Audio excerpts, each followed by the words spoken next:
Everyone, আমি ওয়েন্দ্রিলা চলে এসেছি আরেকটা নতুন ব্লগ নিয়ে তোমাদের সঙ্গে। তো চলো আজকে যাওয়া যাক একটা নতুন গন্তব্যের উদ্দেশ্যে। আর গন্তব্য, ডেস্টিনেশন, ট্রিপস মানেই যেন কাদের সাথে যাচ্ছি, অবশ্যই আমার দিদি, জিজু আর মনকে নিয়ে বেরিয়ে গেছি গন্তব্যের উদ্দেশ্যে। তো আমরা ছিলাম বিষ্ণুপুরে, ভায়া দুর্গাপুর হয়ে আমরা চলে এলাম বোলপুর শান্তিনিকেতন, কারণ আমাদের ট্রেন ছিল বোলপুর শান্তিনিকেতন স্টেশন থেকে।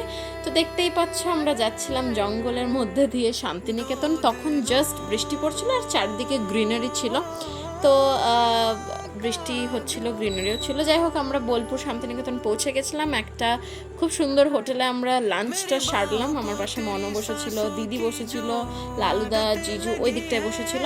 তো আমরা সিম্পল লাঞ্চ করলাম, ভাত, ডাল, তরকারি, আলু পোস্ত, মাছ, চিকেনও ছিল আই থিঙ্ক, চাটনি, পাঁপড়। তো খেয়ে দিয়ে আমরা সমস্ত কিছু ফ্রেশ হয়ে চলে গেছিলাম বোলপুর শান্তিনিকেতন। আচ্ছা, বোলপুর খুব ভালো একটা জায়গা, এবং আমি থাকি দুর্গাপুরে, দুর্গাপুর থেকে খুব কাছের জায়গা বোলপুর। হ্যাঁ, একদম তো কাছে না, কিন্তু কাছে। যাই হোক, 3:07 বাজছে ঘড়িতে আর পৌঁছে গেছি বোলপুর শান্তিনিকেতন। বোলপুর শান্তিনিকেতনে নেমে আমরা চলে গেলাম স্টেশনে। দেখতেই পাচ্ছ খুব মেঘ করেছে। যাই হোক, আমি এমনি নর্মালি ক্যামেরাটা ধরে দাঁড়িয়েছিলাম। তো তারপর চলে এলো আমাদের ট্রেন। তো আমরা যাচ্ছি এনজিপি, নিউ জলপাইগুড়ি। তো আমাদের ট্রেন ছিল বোলপুর শান্তিনিকেতন টু এনজিপি শতাব্দী এক্সপ্রেস। তো আমাদের এক্সিকিউটিভ চেয়ার কারে আই থিঙ্ক, হ্যাঁ, আমাদের এক্সিকিউটিভ চেয়ার কারে আমাদের ছিল, টিকিট ছিল। তো আমরা ট্রেনে ওঠার সময় তো আমি আর কোনো ক্যামেরা করতেই পারিনি। ট্রেনে উঠে বসে তারপর আমাদেরকে স্ন্যাক্স দিল, মনু খাচ্ছিল। আমাদের যেহেতু লাঞ্চ করেছি, পেট ভর্তি ছিল, আমরা কিছু খেতে পারিনি। আর দেখো, মালদায় পৌঁছবার ঠিক মালদা ঢোকার আগেটাই খুব সুন্দর সানসেট হচ্ছিল, তাই একটা ক্লিপ নিলাম। আর এটা হচ্ছে ফারাক্কা ব্রিজ, তোমরা সবাই জানো, দারুণ, মানে খুব সুন্দর। অন্ধকার হয়ে গেছিলো তাই, নাহলে আরও ভালো ক্লিপ আসতো। যাই হোক, তারপর আমি এত টায়ার্ড হয়ে গেছিলাম, হালকা ঘুমিয়ে গেছিলাম মানে কি, চোখ লেগে গেছিলো। তো তারপর দেখলাম যে ট্রেন থেকে আমাদেরকে স্যুপ প্রোভাইড করছে।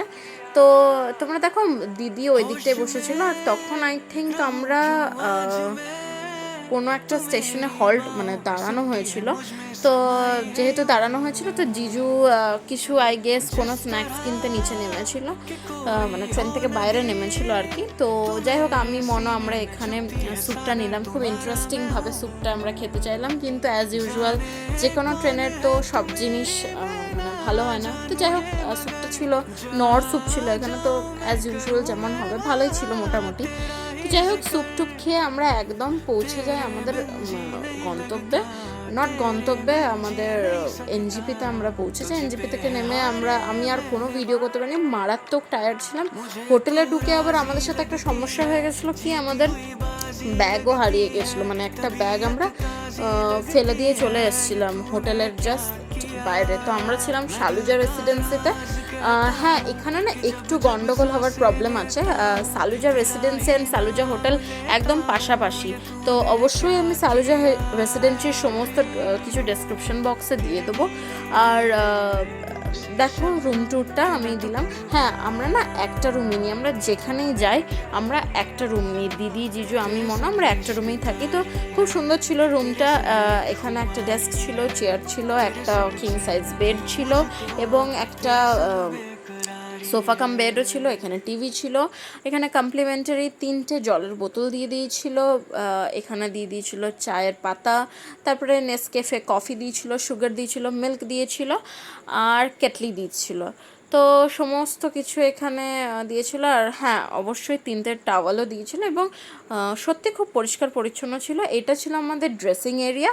তো ড্রেসিং এরিয়া ছিল একদম দরজার থেকে ঢুকেই ডান দিকে। তো এখানে একটা আলমিরা ছিল, খুব সুন্দর, খুব তো বড় না, বাট হ্যাঁ, সাফিসিয়েন্ট স্পেস, দারুণ ছিল, ভালোই ছিল। তো যাই হোক, একদম আলমিরার সামনে একটা ফুল মিরর ছিল। তো আর একদম ড্রেসিং এরিয়ার সামনেই ছিল আমাদের টয়লেট, বাথরুম। ওখানে ছিল শাওয়ার এরিয়া, ডিফারেন্ট ছিল, আলাদা আলাদা ছিল শাওয়ার এরিয়া। আর এটা ছিল একটা বেসিন আর মিরর। যাই হোক, বাথরুমটা পরিষ্কার ছিল, ভালো ছিল, সুন্দর ছিল।